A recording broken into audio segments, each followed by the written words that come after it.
ಈಗಿರುವಂಥ ಸರ್ಕಾರ ಏನು ಮಾಡ್ತಿದೆ ಅನ್ನುವಂಥದ್ದು. ಎಷ್ಟು ಜನ ಮೈಸೂರಿನಲ್ಲಿ ಸತ್ತರು, ಎಷ್ಟು ಇಡೀ ರಾಜ್ಯದಲ್ಲಿ ಕೋವಿಡ್ ಸಂಖ್ಯೆ ಹೆಚ್ಚಾಗಿದೆ, ಸರ್ಕಾರ ಏನೇನು ಮಾಡ್ತಾಯಿದೆ. ಆದರೆ ನಮ್ಮ ರಾಜ್ಯದ ನಾಯಕರು ಕುಮಾರಣ್ಣರವರು ಹೇಳಿದ್ದಾರೆ, ಇಂಥ ಪರಿಸ್ಥಿತಿನಲ್ಲಿ ನಾವು ಕಾಲೆಳೆಯೋದು ಬೇಡ, ಸಾಕಾರಕ್ಕೆ ಹೋಗೋಣ ಅಂತೇಳಿ. ಅದರಿಂದ ನಾನು ಭ್ರಷ್ಟಾಚಾರದ ಬಗ್ಗೆ ಮಾತನಾಡಲ್ಲ. ಆದರೆ ಒಂದು ಸಣ್ಣ ಉದಾಹರಣೆ, ಇವರು ಶಾಸಕರಿದ್ದಾಗ ಹುಣಸೂರು ಕ್ಷೇತ್ರಕ್ಕೆ ಎಷ್ಟು ಅನುದಾನವನ್ನು ಮಾನ್ಯ ಕುಮಾರಣ್ಣರವರು ಕೊಟ್ಟರು, ಅದು ಅವರೇ ಹೇಳಿ. ಈಗ ಸರ್ಕಾರ ಬಂದು 1 ವರ್ಷ ಆಯಿತು ನೋಡಿ. 13/3/2020 ನನ್ನ ಶಾಸಕರ ಅನುದಾನವನ್ನು ಬಿಡುಗಡೆ ಮಾಡಲಿಕ್ಕೆ ಕೊಟ್ಟಿರ್ತಕ್ಕಂಥ ಪತ್ರ. ಅವರೇ ಕ್ರಿಯಾ ಯೋಜನೆಯನ್ನು ಕೊಡಬೇಕು ಹಿಂದಿನ ಸಾಲಿನ ವರ್ಷದ್ದು. ಇನ್ನು ಕೊಟ್ಟು 1,16,00,000 ಇದು ಶಾಸಕರ ಅನುದಾನ ಇನ್ನೂ ಬಿಡುಗಡೆ ಆಗಿಲ್ಲ. ಇನ್ನೂ OM ಕೂಡ ಇಶ್ಯೂ ಆಗಿಲ್ಲ. ಈ ಪತ್ರದ ನಕಲನ್ನು ನಿಮಗೆ ಕೊಟ್ಟಿದ್ದೀನಿ. ಇದು ಇವರ ಅಭಿವೃದ್ಧಿ. ನಾನು ಬೇರೆ ಏನು ಹಗರಣಗಳನ್ನ ಚರ್ಚೆ ಮಾಡ್ತಾ ಇಲ್ಲ, ಬೇರೆ ಯಾವುದನ್ನು ನಾನು ಮಾತಾಡ್ತಾ ಇಲ್ಲ. ಶಾಸಕರ ಅನುದಾನ ಇರ್ತಕ್ಕಂಥದ್ದು ಸ್ಕೂಲ್ಗೆ, ಎಮರ್ಜೆನ್ಸಿ ವರ್ಕ್ಗೆ, ಚಿಕ್ಕ ಪುಟ್ಟ ಸಮುದಾಯಗಳಿಗೆ ಸೂರನ್ನು ಕಟ್ಕೊಳ್ಳೋಕ್ಕೆ ಇರ್ತಕ್ಕಂಥದ್ದು. ಆ ಹಣವನ್ನೇ ಕೂಡ ಇನ್ನೂ ಬಿಡುಗಡೆ ಮಾಡಿಲ್ಲ. ಅಲ್ಲಿಗೆ ಸರ್ಕಾರದ ಅಭಿವೃದ್ಧಿ ಏನು ಅನ್ನುವಂಥದ್ದನ್ನ ಒಂದು ಸಣ್ಣ ಪತ್ರವನ್ನು ನಿಮ್ಗೆ ನೀಡಿದೆ. ಇನ್ನು ಎರಡನೇ ವಿಚಾರ ಸರ್, ಅದನ್ನೇ ಹಣ ಇಲ್ಲ, ಅನುದಾನ ಮೊದಲೇ ಬರಬೇಕು, ಬಂದ ಮೇಲೆ ನಮ್ಮ ಕ್ರಿಯಾ ಯೋಜನೆ ಕೊಡುವಂಥದ್ದು. ಕ್ರಿಯಾ ಯೋಜನೆ ಕೊಟ್ಟಿದ್ದೀವಿ, ಇನ್ನೂ ನಮಗೆ ಆದೇಶದ ಪ್ರತಿ ದೊರಕಿಲ್ಲ. ಕಾಮಗಾರಿ ಪ್ರಾರಂಭ ಆಗೋದಿರಲಿ, ಆದೇಶದ ಪ್ರತಿನೇ ನಮಗೆ ದೊರಕಿಲ್ಲ. ಕೊಟ್ಟು 6 ತಿಂಗಳಾಯ್ತು, ಕೊಟ್ಟಿದ್ದೀವಿ, ಯಾರಿಗೂ ಇಲ್ಲ. ಇದು ರಾಜ್ಯದ ಪರಿಸ್ಥಿತಿ, ಯಾರ್ದು ಇಲ್ಲ ಅಂತ ಹೇಳ್ತಾ ಇದ್ದೀವಲ್ಲ, ಅದಕ್ಕೆ ಅದು ಅವ್ರು ಹೇಳಬೇಕು. ಇದು ಒಂದು. ಸ್ನೇಹಿತರೆ, ಅನೇಕ ಬಾರಿ ಹೇಳ್ತಾರೆ, ನನಗೆ ಇವತ್ತು ತುಂಬ ಸಂತೋಷ ಆಯ್ತಾ ಇದೆ. ಮೈಸೂರು ಜಿಲ್ಲೆಯಲ್ಲಿ ಈ ಒಬ್ಬ ದುರಂತ ನಾಯಕ ರಾಜಕೀಯ ಕ್ಷೇತ್ರವನ್ನು ಬಿಟ್ಟು ಸಾಹಿತ್ಯ ಕ್ಷೇತ್ರಕ್ಕೆ ಹೋಗಿರೋದ್ರಿಂದ, ದೇವರೇ ಇನ್ನಾದರೂ ರಾಜಕೀಯ ಕ್ಷೇತ್ರ ಕುಲುಷಿತ ಆಗಿರ್ತಕ್ಕಂಥದ್ದು, ಪಚ್ಚಗುಂಡಿ ಆಗಿರ್ತಕ್ಕಂಥದ್ದು ಶುಭ್ರ ಆಗಲಿಕ್ಕೆ ಅನುವು ಮಾಡಿಕೊಟ್ಟಲ್ಲಪ್ಪ ತಾಯಿ ಚಾಮುಂಡೇಶ್ವರಿ ಅಂತೇಳಿ ಪ್ರಾರ್ಥನೆ ಮಾಡ್ತಾಯಿದ್ವಿ. ಆದರೆ ಇನ್ನೊಂದು ಆತಂಕ, SL ಭೈರಪ್ಪನವ್ರನ್ನ ಕರ್ಕೊಬಂದು ನಾವು ತಾಯಿ ಚಾಮುಂಡೇಶ್ವರಿ ಅಧಿದೇವತೆಯನ್ನು ಪೂಜೆ ಮಾಡಿದ್ದು. ಅಂಥ ಒಂದು ಸಾಹಿತ್ಯ ಕ್ಷೇತ್ರ ಇನ್ನೇನಾಗುತ್ತೋ ಅಂಥೇಳಿ ಆತಂಕ ಪಡ್ತಾ ಇದ್ವಿ. ಸ್ನೇಹಿತರೆ, ಅವರು ನಾನು ವೈಯಕ್ತಿಕವಾಗಿ ಮಾತಾಡಲ್ಲ ಅಂತ ಹೇಳಿದ್ದೀನಿ, ಅವರು ಹೇಳಿದ್ದಾರೆ, ನಾನು ಹೇಳಿದ್ದೀನಿ. ಆ ಸಾಹಿತ್ಯ ಏನು ಅಂತ ಹೇಳಿದ್ರೆ ಅದನ್ನೇನಾದರೂ ಮುಂದೆ ನೋಡೋಣ. ಆ ಸಾಹಿತ್ಯಕ್ಕೆ ನೋಬೆಲ್ ಪ್ರಶಸ್ತಿನೇ ಕೊಡಬೇಕಾಗುತ್ತೆ, ಅದು ಹೇಳೋಣ. ಇದು ಯಾರು ಪುಸ್ತಕ ಬರೆದ್ರು ಅನ್ನೋವಂಥದ್ದು ಗೊತ್ತಿದೆ, ನಿಮಗೂ ಗೊತ್ತಿದೆ, ನನಗೂ ಗೊತ್ತಿದೆ. ಆದರೆ ಪಾಪ ಅವರು ಬುದ್ಧಿವಂತರಿದ್ದಾರೆ, ನಾನು ಇಲ್ಲ ಅಂತ ಹೇಳಲ್ಲ, ಬರೀತಾರೆ, ಬರೆಯೋ ಎಲ್ಲ ಅವರಿಗೆ ಅರ್ಹತೆಯೂ ಇದೆ, ಆದರೆ ಸಮಯ ಇಲ್ಲ. ಆದರೆ ಬಡವರ ಧ್ವನಿಯಾಗಿ ಯಾರಿಗೆ ರಾಜಕೀಯ ಶಕ್ತಿಯನ್ನು ತುಂಬಲಿಕ್ಕೆ ಸಮಾಜಗಳಿಲ್ಲ ಅಂಥವ್ರಿಗೆ ನೀವು MLCನ ಕೊಡಬೇಕು ಅಂತ ಹೇಳ್ತಿದ್ದವರು, ನೀವು ಹೋಗಿ ಹುಣಸೂರಿನ ಮತದಾರನ್ನ, ನಮ್ಮ ನಿಷ್ಠಾವಂತ JDS ಕಾರ್ಯಕರ್ತರನ್ನ ಬಾಂಬೆನಲ್ಲಿ ಹರಾಜಾಕಿ ಅದಕ್ಕೆ ಬಳುವಳಿಯಾಗಿ ಈ ಭಿಕ್ಷೆ ಇಸ್ಕೊಂಡ್ಬಂದ್ರಲ್ಲ ಸ್ವಾಮಿ, ಈ ಭಿಕ್ಷೆನ ಈ ನಿಮ್ಮ 50 ವರ್ಷದ ರಾಜಕೀಯ ಜೀವನ ನಮ್ಮಂಥ ಚಿಕ್ಕ ರಾಜಕಾರಣಿಗಳಿಗೆ ಮಾರ್ಗದರ್ಶನನ? ಕಾಡಿ ಬೇಡಿ ಇಸ್ಕೊಂಡ್ಬಂದ್ರಲ್ಲ ಈ ಭಿಕ್ಷೆನ, ಇದು ನಿಮಗೆ ಮನಸ್ಸಿಗೆ ಒಪ್ಪುತ್ತಾ? ಆಯಿತು. ಇಲ್ಲಿ ರಿಟ್ ಪಿಟಿಷನ್ ಸರ್ವೋಚ್ಚ ನ್ಯಾಯಾಲಯ ಸಿವಿಲ್ ನಂಬರ್ 992 ಆಫ್ 2019, ಇದರಲ್ಲಿ ಸ್ನೇಹಿತರೆ ನಿಮ್ಮೆಲ್ಲರಿಗೂ ಕಾಪಿ ಕೊಟ್ಟಿದ್ದೀನಿ. In light of the existing constitutional mandate, the speaker is not empowered to disqualify any member till the end of the term. However, a member disqualified under the 10th schedule shall be subjected to the sanction provided under Article 75(1)(b), 164(1)(b) and 361(b) of Constitution, which provides for a bar from being appointed as a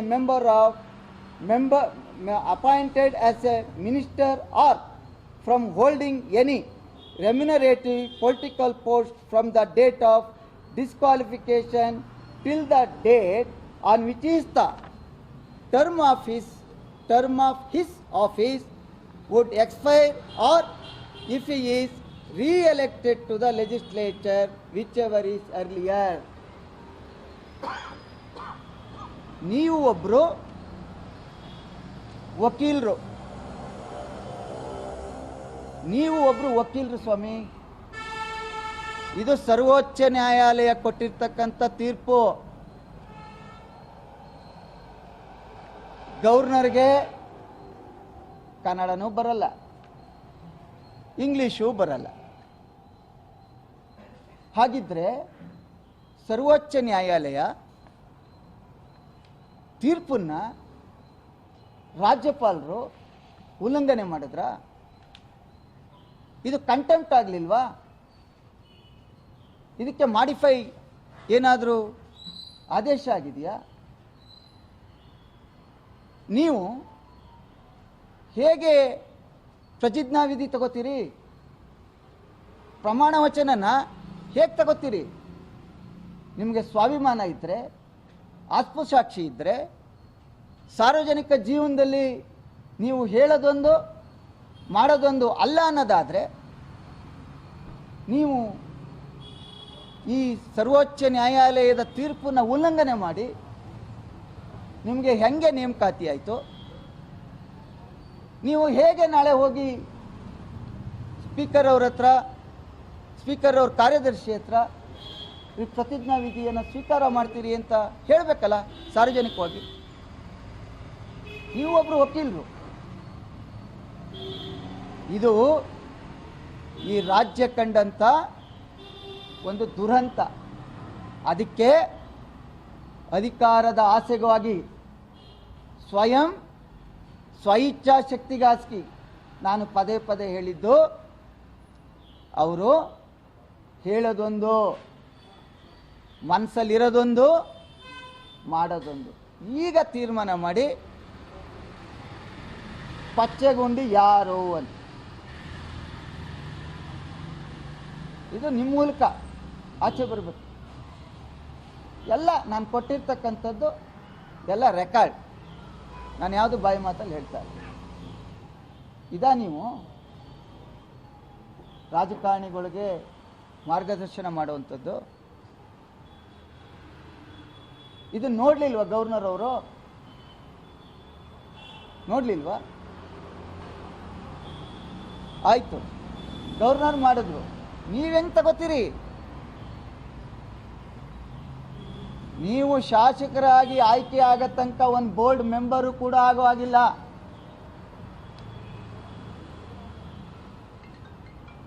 ಇದನ್ನು ಅವರು ನ್ಯಾಯ ವಕೀಲರೇ ತಾನೆ ಅವ್ರು ಹೇಳಿ. ಇದನ್ನು ನಿಮ್ಮ ಮೂಲಕ ಈ ಜನತೆಗೆ ಇವರು ಹೃದಯದಲ್ಲಿರುವಂಥದ್ದು ಒಂದು, ಬಾಯಲ್ಲಿ ಬರೋದೊಂದು, ದೇವದ ಬಾಯಿನಲ್ಲಿ ಭಗವದ್ಗೀತೆ ಬಂದಂಗೆ ಅಂಥೇಳಿ ಜನರಿಗೆ ಗೊತ್ತಾಗಲಿ ಅಂಥೇಳಿ ಈ ಎಲ್ಲ ದಾಖಲಾತಿ ಸುಪ್ರೀಂ ಕೋರ್ಟ್ನ 110 ಪುಟ ಅದನ್ನು ತರಿಸಿದ್ದೀನಿ, ಎಲ್ಲವನ್ನು ನಿಮಗೆ ಕೊಟ್ಟಿದ್ದೀನಿ. ಅದಕ್ಕೆ ಅವ್ರು ಏನು ಉತ್ತರ ಹೇಳ್ತಾರೆ ಹೇಳಿ.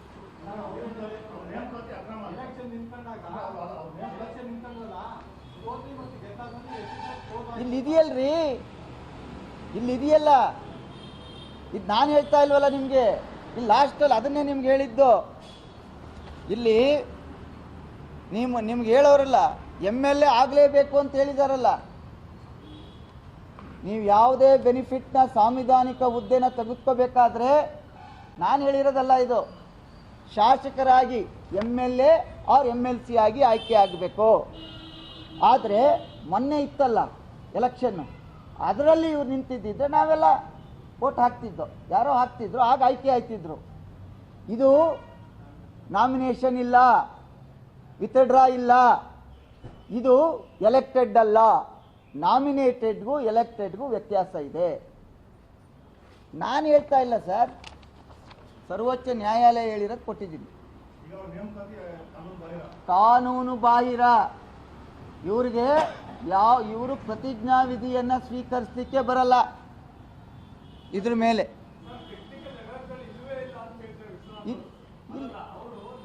ಇದಕ್ಕೆ ಒಂದು ಕೆಲಸ ಮಾಡಿ.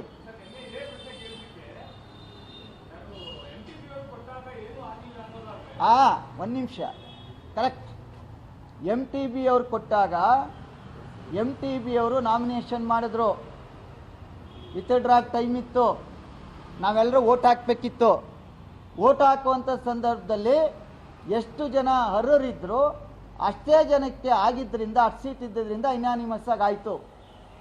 This is not A election, this is nominated.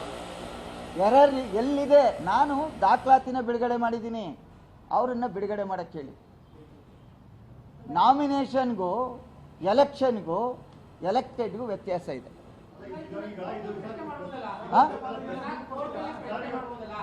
Sir, ನಾನು ಸ್ಪೀಕರ್ ಅವರಿಗೆ ಪತ್ರ ಬರಿತಾ ಇದ್ದೀನಿ, ಸ್ಪೀಕರ್ ಸೆಕ್ರೆಟರಿಗೆ ಪತ್ರ ಬರಿತಾ ಇದ್ದೀನಿ, ಗವರ್ನರ್ಗೂ ಪತ್ರ ಬರಿತಾ ಇದ್ದೀನಿ. ಗವರ್ನರ್ಗೆ ನೀವು ಮಾಡಿರ್ತಕ್ಕಂಥದ್ದು ಅಸಿಂದು, ಸ್ಪೀಕರ್ ಅವರಿಗೆ ಇವ್ರಿಗೆ ಪ್ರತಿಜ್ಞಾ ವಿಧಿ ಬೋಧಿಸೋ ಆಗಿಲ್ಲ, ಕಂಟೆಂಪ್ಟ್ ಆಗುತ್ತೆ, ಸರ್ವೋಚ್ಚ ನ್ಯಾಯಾಲಯದ ಕಂಟೆಂಪ್ಟ್ ಆಗುತ್ತೆ. ಆದರೆ ನಾನು ನ್ಯಾಯಾಲಯಕ್ಕೆ ಹೋಗಲ್ಲ, ಇದನ್ನು ಜನತಾ ನ್ಯಾಯಾಲಯಕ್ಕೆ ಬಿಡ್ತಾ ಇದ್ದೀವಿ. ಈ ಮನುಷ್ಯ 50 ವರ್ಷಗಳ ರಾಜಕಾರಣದಲ್ಲಿ ನಡ್ಕೊಂಬಂದಿರೋದು ಹೇಗೆ ಅನ್ನೋದನ್ನ ಜನ ತೀರ್ಮಾನ ಮಾಡಿ. ಜನ ಇದು ನಾವು ಏನು ಬೇಕಾದ್ರೂ ಇಂಟರ್ಪ್ರಿಟೇಷನ್ ಮಾಡ್ಬೋದು. ನಾನು ದಾಖಲಾತಿ ಇಟ್ಟಿದ್ದೀನಿ.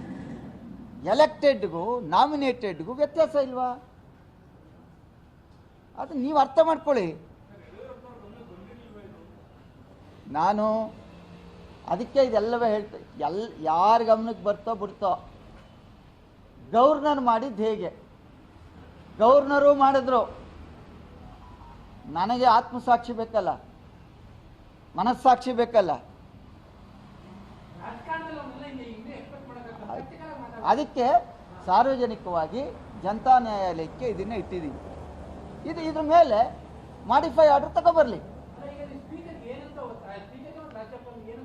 ಈ 110 ರಾಜ್ಯಪಾಲರಿಗೆ ಈ 110 ಪುಟದ ಸರ್ವೋಚ್ಚ ನ್ಯಾಯಾಲಯದ ತೀರ್ಪನ್ನು ಅಂಡರ್ಲೈನ್ ಮಾಡಿ, ನೀವು ಅವರನ್ನು ನೇಮಕಾತಿ ಮಾಡಿರ್ತಕ್ಕಂಥದ್ದು ಸರ್ವೋಚ್ಚ ನ್ಯಾಯಾಲಯದ ಉಲ್ಲಂಘನೆ ಆಗುತ್ತೆ, ಕಂಟೆಂಪ್ಟ್ ಆಫ್ ಸುಪ್ರೀಂ ಕೋರ್ಟ್ ಅಂತ ಒಂದು.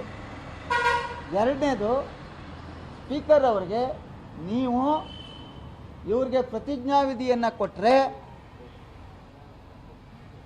ಕಾನ್ಸ್ಟಿಟ್ಯೂಷನಲ್ ಕ್ರೈಸಿಸ್ ಆಗುತ್ತೆ. ಒಂದು ಕಡೆ ಸರ್ವೋಚ್ಚ ನ್ಯಾಯಾಲಯ ತೀರ್ಪು ಕೊಟ್ಟಿರ್ತಕ್ಕಂಥದ್ದಕ್ಕೆ ನಾವೇ ನಮ್ಮ ಸರ್ಕಾರದಲ್ಲಿ ನಾವೇ ಅದಕ್ಕೆ ಗೌರವ ಕೊಡಲಿಲ್ಲ ಅಂದರೆ ಇನ್ನು ಸಾರ್ವಜನಿಕರು ಏನು ಕೊಡ್ತಾರೆ?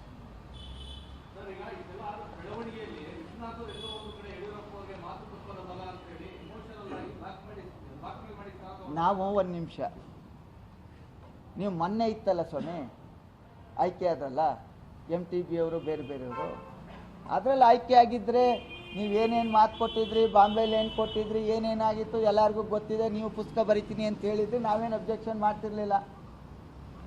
ನಾವು ಹೇಳ್ತಾ ಇರೋದು ಕಾನೂನು ಬಾಹಿರ ಸರ್ವೋಚ್ಚ ನ್ಯಾಯಾಲಯದ ಆದೇಶದ ಉಲ್ಲಂಘನೆ ಆಗಿದೆ, ಇದು ಸರಿಯಲ್ಲ. ನೀವು ಪ್ರತಿಜ್ಞಾವಿಧಿಯನ್ನು ಸ್ವೀಕರಿಸಕ್ಕೆ ಕಾನೂನಿನಲ್ಲಿ ಅವಕಾಶನೇ ಇಲ್ಲ, ಮಾಡಬಾರ್ದು ಅನ್ನೋದನ್ನ ನಾವು ನಿಮಗೆ ದಾಖಲಾತಿಗಳ ಮೂಲಕ ಕೊಟ್ಟಿದ್ದೀವಿ. ಆಯಿತು, ಸುಪ್ರೀಂ ಕೋರ್ಟ್ ಜಡ್ಜ್ಮೆಂಟ್ ಆಯ್ತಲ್ಲ ಸ್ವಾಮಿ, ಇದ್ರ ಮೇಲೆ ಇವ್ರು ನೇಮಕಾತಿ ಮಾಡ್ತಾವ್ರಲ್ಲ, ಎಲ್ಲಿದೆ ಲೀಗಲ್ ಒಪಿನಿಯನು? ಎಲ್ಲಿದೆ? ಎಲೆಕ್ಟೆಡ್ ಆನ್ ನಾಮಿನೇಷನ್ ಎರಡು ಒಂದೇನೆ, ಎಲ್ಲಿದೆ ಹೇಳ್ಬೇಕಲ್ಲ ಅದ. ಆದ್ರಿಂದ ಇದನ್ನ ಕೇಳಿ, ಪ್ರಶ್ನೆ ಮಾಡೋರು ನ್ಯಾಯಾಲಯದಲ್ಲಿ ಮಾಡೋರು ಬೇರೆ ಯಾರು ಮಾಡ್ಬೋದು, ಬಟ್ ನಾವು ಮಾಡಲ್ಲ, ನಾನು ಜನತಾ ನ್ಯಾಯಾಲಯದಲ್ಲಿ ಮಾಡ್ತೀವಿ, ಜನಕ್ಕೆ ಗೊತ್ತಾಗಲಿ ಅಂತೇಳಿ ಮಾಡ್ತಾರೆ. ಪಾಪ ಅವ್ರು ಹೇಳ್ತಾರೆ, ಏನಾದ್ರು ಪ್ರಶ್ನೆ ಕೇಳಿದ್ರೆ ಪಚ್ಚೆಗುಂಡಿ ಮನಸ್ಸು ಯಾರ್ದು ಅನ್ನೋದು ಈ ಜಿಲ್ಲೆಗೆ, ಜನಕ್ಕೆ, ರಾಜ್ಯದ ಜನತೆ ಗೊತ್ತಾಗಬೇಕು. ಸರ್ವೋಚ್ಚ ನ್ಯಾಯಾಲಯದ ತೀರ್ಪಿಗೆ ನೀವು ಬೆಲೆ ಇಲ್ಲ ಅಂದರೆ ನೀವು ಹೆಂಗೆ ತಗೋತೀರಿ? ದೇವರ ಹೆಸರಲ್ಲಿ ಪ್ರಮಾಣ ಮಾಡಿ ನೀವು ಹೆಂಗೆ ಹೋಗಿ ಹಿಡ್ಕೋತೀರಿ? ಅಲ್ಲಿ ಹೆಂಗೆ ನಿಂತ್ಕೋತೀರಿ? ನಿಮ್ಗೆ ಕಾನ್ಷಿಯಸ್ ಇಲ್ವಾ? ಆಯ್ತು, ಇದ್ರ ಮೇಲೆ ಚಾಲೆಂಜ್ ಮಾಡಿದ್ದೀರಾ, ಆಯ್ತು, ಇಲ್ಲಿದೆಯಾ ಚುನಾವಣೆಯಲ್ಲಿ ಡಿಫೀಟ್ ಆದರೂ ಆಗ್ಬೋದು ಅಂತ. ನಮ್ಮ ಅವಧಿ ಈ ಟರ್ಮ್ ಮುಗಿಯೋವರೆಗೆ, ಈ ಟರ್ಮ್ ನಾಳೆ ಡಿಸಾಲ್ವ್ ಆದರೆ ಸರ್ಕಾರ, ನಾಡಿದ್ದು ಬೆಳಗ್ಗೆ ಅವ್ರು ಆಗ್ಬೋದು, ಅಥವಾ ಈ ಅವಧಿ ಮುಗಿಯೋವರೆಗೆ ಅವ್ರು ಎಲೆಕ್ಟ್ ಆಗಿದ್ದರೆ ಆಗ್ಬೋದು.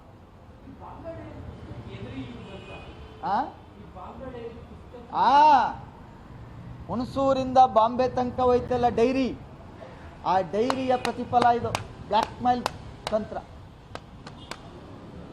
ಆಯಿತು, ಮಾಡಲಿ, ಇದೆಲ್ಲ ಗೊತ್ತಿರೋದೆ, ನಮಗೂ ಗೊತ್ತಿರೋದೆ, ನಾವೇನಿಲ್ಲ ಅಂತ ಹೇಳ್ತಾ ಇಲ್ಲ. ಆದರೆ ಸರ್ವೋಚ್ಚ ನ್ಯಾಯಾಲಯಕ್ಕೆ ವಿರುದ್ಧವಾಗಿ ಮಾಡುವಂಥದ್ದು ಇದು ಸರಿಯಲ್ಲ. ಹಾಲಿ ಕೊಡಲಿ, ಜನ ತೀರ್ಮಾನ ಮಾಡ್ತಾರೆ. ಆದರೆ ನಾನು ಅದನ್ನು ಮಾತ್ರ ಹೇಳಿದ್ದೀನಿ, ಆ ಕಳಂಕ ಅಂತೂ ಹೋಗ್ಲಿಲ್ವಾ? ಏನಾದರೂ ಜನತಾ ನ್ಯಾಯಾಲಯದಲ್ಲಿ ಕಳಂಕ ಅನ್ನೋದೇನು ಹೋಗ್ಲಿಲ್ವಲ್ಲ?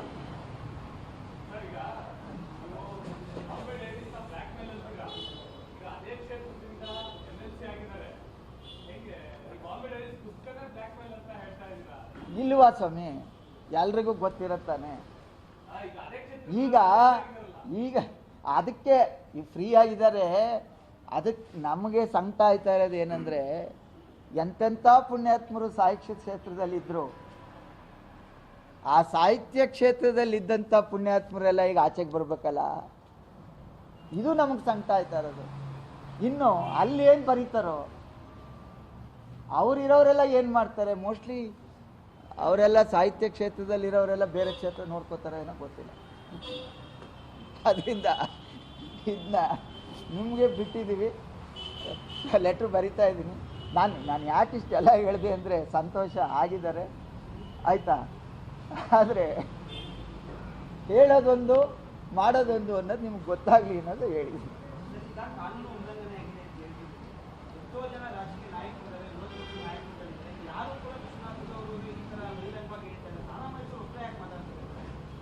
ನಿಮ್ಮ ಸರಿ ಇದೆ, ರಾಜಕೀಯದಲ್ಲಿ ಏರುಪೇರುಗಳು ಸಹಜ. ಪಕ್ಷಾಂತರ ಮಾಡುವಂಥದ್ದು ಸಂದರ್ಭಗಳಲ್ಲಿ ವ್ಯತ್ಯಾಸ ಆಗೋದಂತೂ ಸಹಜ. ನಾನು ಇಲ್ಲಿವರೆಗೆ ಯಾವುದೇ ರಾಜಕಾರಣಿ ಬಗ್ಗೆ ವೈಯಕ್ತಿಕವಾಗಿ ನಾನು ಮಾತಾಡಿಲ್ಲ, ನಾನು ಮಾತಾಡೋದು ಇಲ್ಲ. ಆದರೆ ನಾನು ಯಾಕೆ ಇದನ್ನು ಮಾತಾಡ್ತಾ ಇದ್ದೀನಿ ಅಂದರೆ, ನನ್ನ ಅನೇಕ ನಾಯಕರುಗಳು ವಿರೋಧ ಮಾಡಿದಂಥ ಸಂದರ್ಭದಲ್ಲಿ ಒಬ್ಬ ಹಿರಿಯ ಮನುಷ್ಯ ರಾಜಕೀಯವಾಗಿ ಮೂಲೆ ಗುಂಪಾಗಿದ್ದಾರೆ, ಆ್ಯಕ್ಟಿವ್ ಆಗಿ ಅವ್ರ ಸೇವೆ ಸಾರ್ವಜನಿಕ ಸಿಗಲಿ ಅಂತೇಳಿ ಕರ್ಕೊಬರೋದ್ರಲ್ಲಿ ನಾನು ಒಬ್ಬ ಪ್ರಮುಖ ಪಾತ್ರ.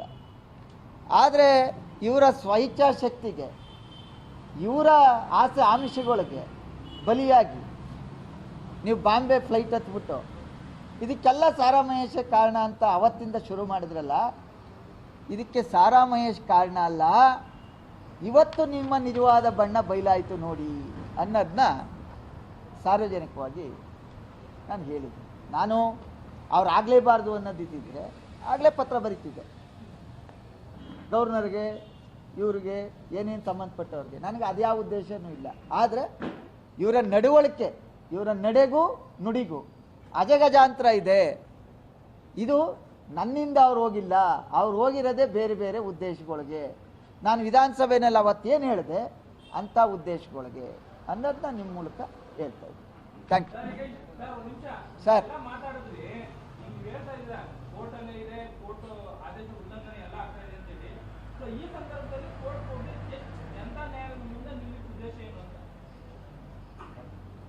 ಸರ್, ರಾಜಕಾರಣದಲ್ಲಿ ಅಧಿಕಾರ ಶಾಶ್ವತ ಅಲ್ಲ. 50 ವರ್ಷಗಳ ರಾಜಕಾರಣದಲ್ಲಿ ಕ್ಷೇತ್ರದ ಒಂದು ಸಾರಿ ಎಲ್ಲರೂ ಅಸೆಂಬ್ಲಿಗೆ ನಿಂತಿದ್ದಾರೆ, ಲೋಕಸಭೆಗೆ ನಿಂತಿದ್ದಾರೆ,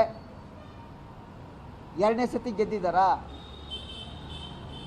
2ನೇ ಸತಿ ಜನ ಆಯ್ಕೆ ಮಾಡಿದಾರಾ? ನಾನು ಅದನ್ನೇ ಯಾಕೆ ಆಯ್ಕೆ ಮಾಡಿಲ್ಲ ಅಂದರೆ, ಕೊಟ್ಟ ಮಾತನ್ನ ಎಲ್ಲೂ ನಡೆಸಿಲ್ಲ. ಬರೀ ಈ ರೀತಿಯ ಬ್ಲ್ಯಾಕ್ ಮೈನ್ ತಂತ್ರ ಬೇರೆಯವ್ರನ್ನ ಉಪಯೋಗಿಸ್ಕೊಂಡು, ರಾಜಕೀಯ ಸನ್ನಿವೇಶಗಳನ್ನ ಉಪಯೋಗಿಸ್ಕೊಂಡು ನೀವು ಅಧಿಕಾರಕ್ಕೆ ಬಂದಿರತಕ್ಕಂಥದ್ದು.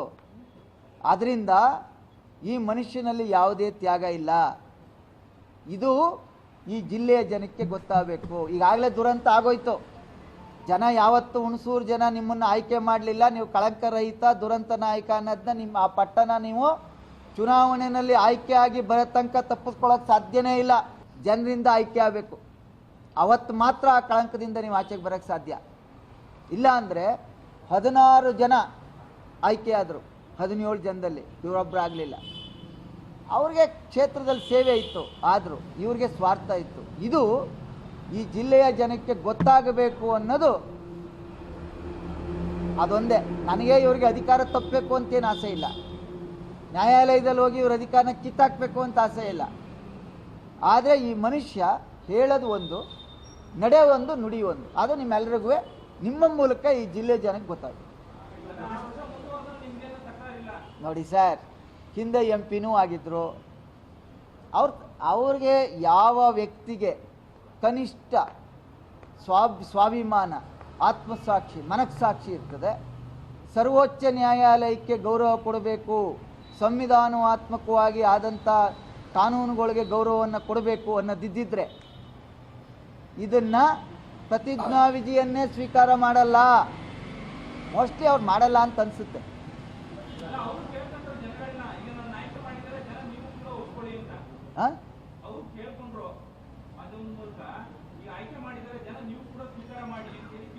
ನೀವು ಆಯ್ಕೆ ಮಾಡಿರೋದೇ ಸಿಂಧು ಆಯ್ಕೆ ಅಲ್ಲ, ಇದು ನಾಮನಿರ್ದೇಶನ.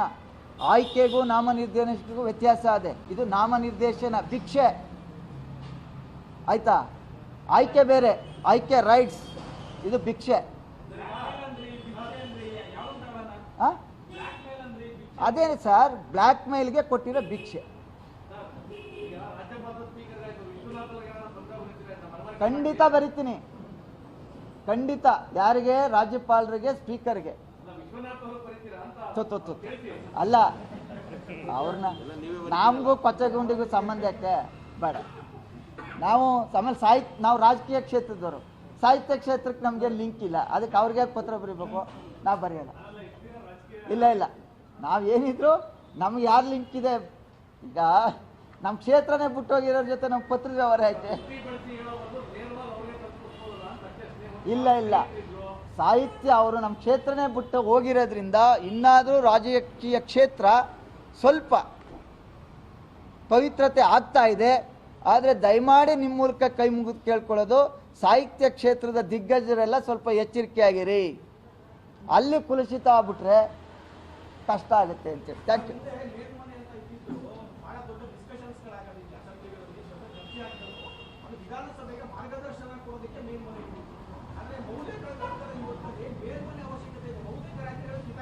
ಸರ್, ಮೇಲ್ಮನೆ ಇದ್ದಿದ್ದು ಯಾರು ನಮ್ಮಂಥ ಯುವಕರು ಆಯ್ಕೆಯಾದಂಥ ಸಂದರ್ಭದಲ್ಲಿ ನಾವೇನಿಲ್ಲಿ ಡಿಸ್ಕಷನ್ ಮಾಡ್ತೀವಿ ಅದನ್ನು ಮತ್ತೆ ಅಲ್ಲಿ ಡಿಸ್ಕಷನ್ ಮಾಡಿ ನಮಗೆ ಮಾರ್ಗದರ್ಶನವನ್ನು ನೀಡಲಿಕ್ಕೆ ಅಂತಿದ್ದು. ಕೆಲವು ಸಂದರ್ಭದಲ್ಲಿ ಅದಾಗ್ತದೆ, ಇನ್ನು ಕೆಲವು ಸಂದರ್ಭದಲ್ಲಿ ಇಂಥ ಅಧಿಕಾರದಾಯಿಗಳನ್ನ ತೃಪ್ತಿಪಡಿಸೋಕ್ಕೋಸ್ಕರ, ಈ ಬ್ಲ್ಯಾಕ್ ಮೇಲ್ ತಂತ್ರಗಾರಿಕೆ ಮಾಡುವಂಥವ್ರನ್ನ ತೃಪ್ತಿಪಡಿಸೋಕ್ಕೋಸ್ಕರ ಈ ಮೇಲ್ಮನೆ ಎನ್ನುವಂಥದ್ದು ಅಲ್ಲ. ಈಗಿದೆ ಈ ಪುನರ್ವಸತಿ ಕೇಂದ್ರ ಆದರೆ ಬೇಜಾರಾಯ್ತಾ ಇಲ್ಲ, ಅದೇನು ನಮಗೇನು ಅನಿಸಲ್ಲ. ಮೇಲ್ಮನವಿ ಪಾಪ ಒಳ್ಳೊಳ್ಳೆಯವರಿದ್ದಂಥ ಕ್ಷೇತ್ರದಲ್ಲಿ ಇಂಥವ್ರು ಹೋಗಿ ಅಲ್ಲೂ ಕುಲುಷಿತ ಆಗ್ತಾ ಇದೆಯಲ್ಲ ಅಂತ ಮನಸ್ಸಿಗೆ ಸಂಕಟ ಆಗ್ತಾ ಇದೆ.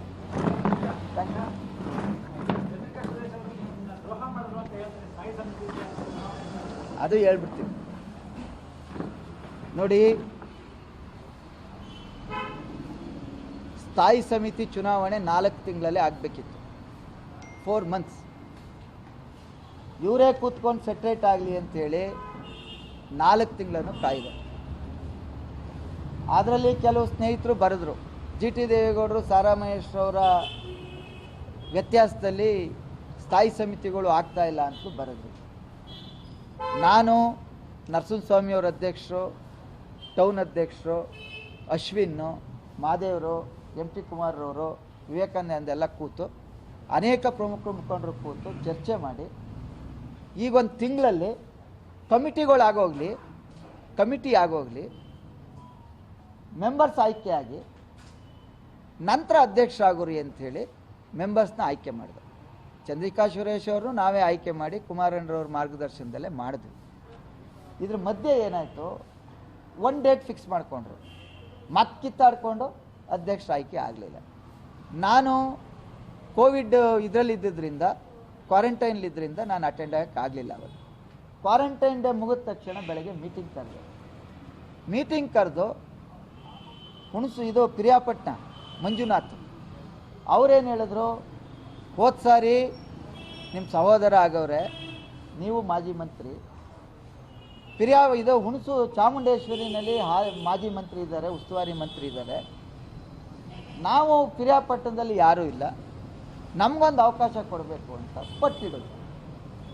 ಕೊನೆಗೆ ಏನು ಮಾಡಿದ್ವಿ, ಒಬ್ಬರಿಗೆ 3 ತಿಂಗಳು, ಉಳಿದಿದ್ದು 6 ತಿಂಗಳು ಒಬ್ಬರಿಗೆ ಅಂತ ಡಿಸೈಡ್ ಮಾಡಿ ಅಲ್ಲಿ ಪ್ರಾಮಿಸ್ ಮಾಡಬೇಕು. ಯಾಕೆ ಹಿಂದೊಂದು ಸತಿ ನಾವು ಅಧ್ಯಕ್ಷರು ಕೊಟ್ಟು ರಾಜೀನಾಮೆ ಕೊಡ್ದೇನೆ ಅನುಭವಿಸಿದ್ದೀವಲ್ಲ, ಅದಕ್ಕೆ ಪ್ರಾಮಿಸ್ ಮಾಡಬೇಕಪ್ಪ, ಫಸ್ಟ್ ಯಾರು ಆಯ್ತೀರಿ ಅಂತ ಹೇಳಿದೆ. ನಾವು ಪ್ರಾಮಿಸ್ ಮಾಡಲ್ಲ ಸರ್ ಅಂದ. ನೀನು ಹೇಳಪ್ಪ ಅಂದೆ. ನಾನು ಕರೆಕ್ಟಾಗಿ 27ನೇ ತಾರೀಕು ರಾಜೀನಾಮೆ ಕೊಡ್ತೀವಿ ಅಂತ ಪ್ರಾಮಿಸ್ ಮಾಡ್ತೀನಿ ಅಂತ ಹೇಳಿದ್ರು. ಆಯ್ತು, 27ನೇ ತಾರೀಕು ರಾಜೀನಾಮೆ ಕೊಡಪ್ಪ ಅಂತ ಅವ್ರು ಮಾಡಿದ್ದೀವಿ. 3 ತಿಂಗಳು ಮುಗಿದ್ಮೇಲೆ ಅವ್ರು ರಾಜೀನಾಮೆ ಕೊಡ್ತಾರೆ. ನೆಕ್ಸ್ಟ್ ಚಂದ್ರಿಕಾ ಸುರೇಶ್ ಆಯ್ತಾರೆ. ಇರೋದು ಒಂದು ಪೋಸ್ಟು, ಯಾರಿಗಂತ ಕೊಡಲಿ? ಆಯಿತು, ಮಾತೆತ್ತಿದ್ರೆ ಸಾರಾ ಮಹೇಶು ಹಿಂಗೆ ಮಾಡಿದ್ರು ಅಂತ ಹೇಳ್ತೀರಿ. ಆಯಿತು, 4 ತಿಂಗಳಿಂದ ಇತ್ತಲ್ರಪ್ಪ, ಕೂತ್ಕೊಂಡು 4 ತಿಂಗಳಿಂದ ಯಾರೂ ಆಗಲಿಲ್ವಲ್ಲ, ಬರೀ ಅಧಿಕಾರಿಗಳದೇ ಆಗಿತ್ತಲ್ಲ, ನೀವು ಮಾಡ್ಕೊಳ್ಳೋದು ಇಲ್ಲ. ಯಾರನ್ನಾರು ಒಬ್ರು ಮಾಡಿ ಆಯಿತು, ಸಾರಾ ಮಹೇಶ್ ಕ್ಷೇತ್ರಕ್ಕೆ ಮಾಡಿದ್ದೀನ. ಇರೋದೊಂದು ಪೋಸ್ಟಲ್ಲಿ ಯಾರಿಗಾರು ಒಬ್ರಿಗೆ ತಾನೇ ಕೊಡಬೇಕು, ಯಾರು ಸಿಕ್ಕಲ್ಲ ಅವ್ರು ಬೈತೀರಿ. ನಾನು ಇರೋದೇ ಬೈಸ್ಕೊಳ್ಳೋಕ್ಕೆ ಏನು ಮಾಡೋಕ್ಕಾಯ್ತದೆ? ಅದೆಲ್ಲ ಸ್ವಾಗತಿಸ್ತೀವಿ. 27ನೇ ತಾರೀಕು ಆದಮೇಲೆ 3 ತಿಂಗಳು ಮುಗಿದು ಚಂದ್ರಿಕಾ ಸುರೇಶು ಆಯಿತು. ಡೈರಿದು 2 ಅಷ್ಟೇ ವೆಕೇಟ್ ಆಗಿದೆ. ಅವರು 27ರಿಂದ ಇಂಟ್ರ್ಯೂ ಕರೀತಾ ಇದ್ದಾರೆ. ಈಗಲೂ ನಿಮ್ಮ ಮೂಲಕ ಮನವಿ ಮಾಡ್ತಾ ಇದ್ದೀವಿ. ಆದರೆ ಕಂಡೀಷನ್ ಇದೆ, ರಿಟ್ ಪಿಟಿಷನ್ಲಿ ಏನು ತೀರ್ಮಾನ ಆಗುತ್ತೆ ಅದಕ್ಕೆ ಒಳಪಟ್ಟು ನೀವು ಪ್ರಕ್ರಿಯೆಯನ್ನು ಮಾಡಿ ಅಂತ ಹೇಳಿದ್ದಾರೆ. ಅದು ಇನ್ನೂ ಪ್ರಶ್ನೆಗಳೆಲ್ಲ ಆಗ್ತಾ ಇದ್ದಾವೆ.